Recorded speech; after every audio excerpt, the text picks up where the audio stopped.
Ça vous arrive de vous dire que vous allez rater votre vie? Eh oui, ça peut arriver parfois.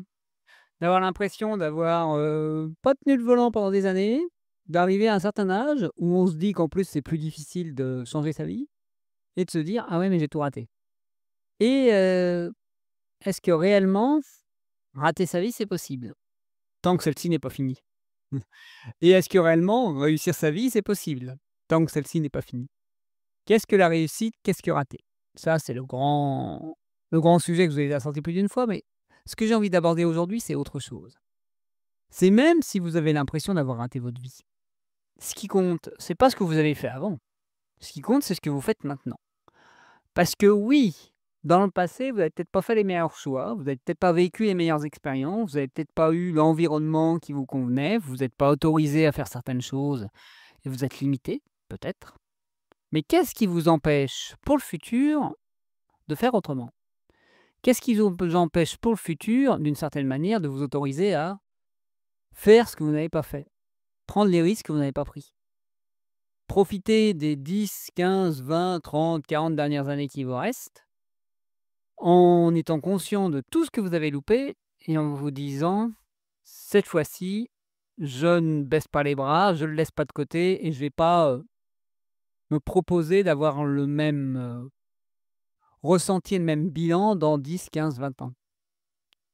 Je vais me proposer de pouvoir me regarder dans le rétroviseur dans 10 ans et de me dire: "Ah ouais, là, ça a bien bougé"». Et c'est ça qui est le plus important. Le plus important, c'est pas est-ce qu'avant vous avez fait les bons choix? C'est est-ce que vous marchez vers une vie qui vous ressemble? Est-ce que vous avez un chemin qui correspond au chemin que vous avez envie d'avoir? Moi, personnellement, j'ai envie d'avoir un chemin, là, à plus de 45 ans, où, je prends soin de mon corps, où je prends soin de mes relations, où je développe mes finances et ma carrière, parce que j'ai un peu mis ça de côté ces dernières années, pour de bonnes et de moins bonnes raisons. Et j'ai envie d'arrêter de me raconter que c'est trop tard, d'arrêter de me raconter que j'en suis incapable, d'arrêter de me raconter que je ne suis pas fait pour ça. Est-ce que vous pouvez, vous aussi, en faisant le bilan de votre passé, en voyant tous les endroits où vous avez, fait des choix qui ne sont pas totalement en phase avec ce que vous voudriez, dire: «Maintenant, je ne fais plus les mêmes choix. Maintenant, je tire les leçons de mon passé». Et quand je dis tirer les leçons, c'est vraiment tirer les leçons, c'est-à-dire en avoir des actes et des habitudes en résultat, en conséquence, plutôt que de dire: «J'aurais dû faire ça, mais faire la même chose maintenant». Parce que c'est souvent ça qu'on fait quand on fait un bilan en arrière et qu'on dit qu'on a loupé sa vie. «Ah ouais, il y a 10, 15, 20 ans ou même pendant 10, 20 ans, j'ai fait tel choix». Alors ne le faites plus. Faites un autre choix maintenant et vous verrez, la vie va quand même changer. Même si vous faites le choix trop tard, même si entre guillemets, même si vous rattrapez du retard que vous n'aimeriez ne pas avoir pris, qu'est-ce qui vous empêche de prendre une autre direction? Et donc d'avoir une vie peut-être qui vous ressemble plus. Oui, pas avec les mêmes résultats que si vous aviez commencé à 20 ans, mais il y a 20 ans, vous ne saviez pas. Il y a 20 ans, vous n'aviez pas ce recul. Il y a 20 ans, vous n'aviez pas cette expérience. Et puis il y a 20 ans, vous étiez peut-être pas prêt à vous autoriser à vivre la vie que vous avez envie de vivre. Parce que, pas prêt à faire les efforts, pas prêt à déplaire, pas prêt à sortir du groupe, pas prêt à vraiment être vous-même et à accepter, de déplaire à certains moments, de dire non alors que d'autres aimeraient que vous disiez oui, et cetera, et cetera. Moi, ce que je vous propose, c'est pas une baguette magique pour, transformer votre vie. Ce que je vous propose, c'est juste de petit à petit, jour après jour, de créer une vie qui vous ressemble.